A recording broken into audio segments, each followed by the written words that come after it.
చెందకు భక్తుడా ఈ మాయలోక ఛాయను చూచినప్పుడు భయము చెందకు భక్తుడా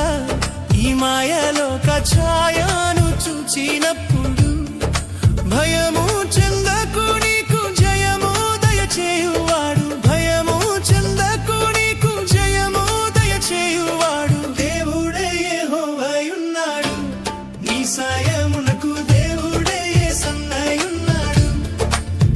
భయము చెందకు భక్తుడా ఈ మాయలోక ఛాయను చూచినప్పుడు భయము చెందకు భక్తుడా ఈ మాయలోక ఛాయ